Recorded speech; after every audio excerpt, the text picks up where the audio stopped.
Yeah, another thing I'm going to do today is started firewood. It's that season.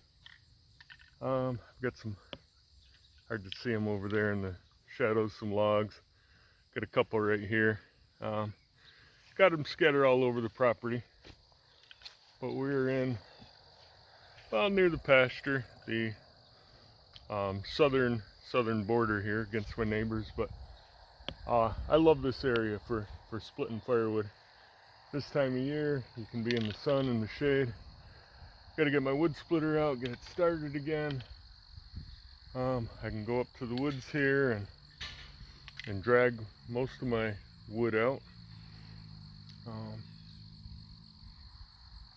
But I've got some way over on the other side of the house, out that way, that I'll probably end up processing out there because I would dig up my trails and roadways and things too much getting them over here. So I'm going to start to mock these logs the way I do it, just with a little bit of spray paint. Yeah, look at all those pretty orange marks. Hope the camera gets them. This thing's pre-cut for what goes in my stove. Makes it a lot faster.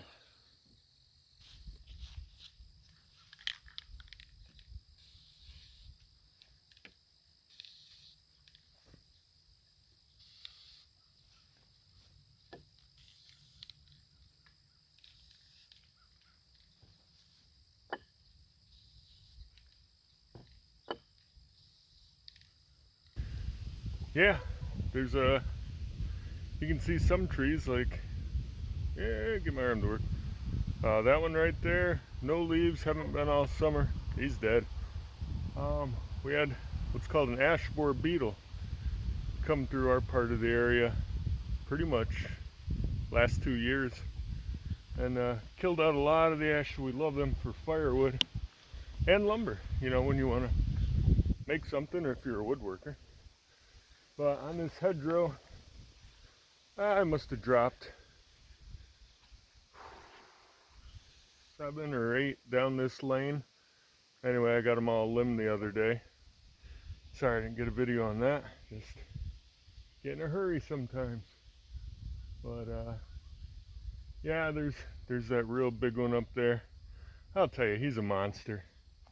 I am not interested in doing firewood and trees that big. It can be done. My dad did it. My dad says I'm crazy. But I will if I need it. I really don't want to. So how do we pick firewood? Number one, we walk through the woods, and we do that quite a bit during the summer. And I'll look for dead or dying trees. Now, I've got here what we call a bitternut hickory. Sorry, that's this guy. Here was a limb, because you can see how the end of it off of a sugar maple. That's this guy. He broke right off.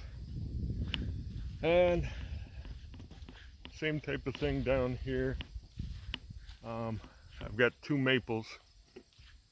One, if I went down further, you could see this one closest to the fence has a lot of holes in it from woodpeckers and things. So he's been rotting for, you know, he's been dead for quite a few years. I actually kind of left him because I like to leave that type of thing for, give back to nature a little bit. I mean, not every tree, if you could see all the holes in it there. But hey, they got to eat too.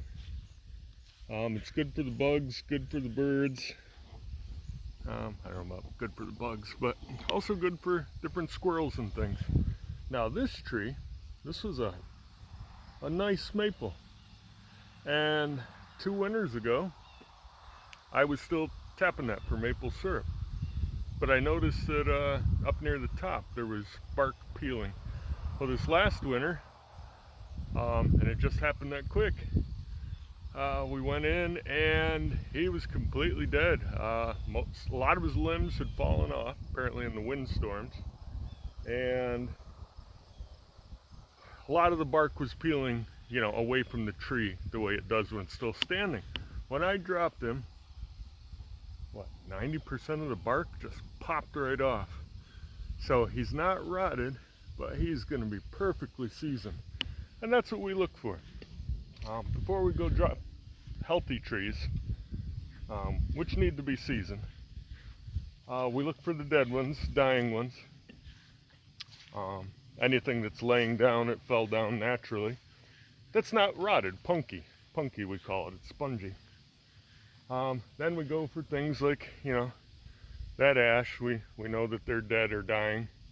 I'm actually trying to leave all the ones with leaves to just make them last a little bit longer. And then after that, we go in and we go into the middle of the woods and we look for the ones that aren't perfectly straight. They got a bend or a crook or an imperfection.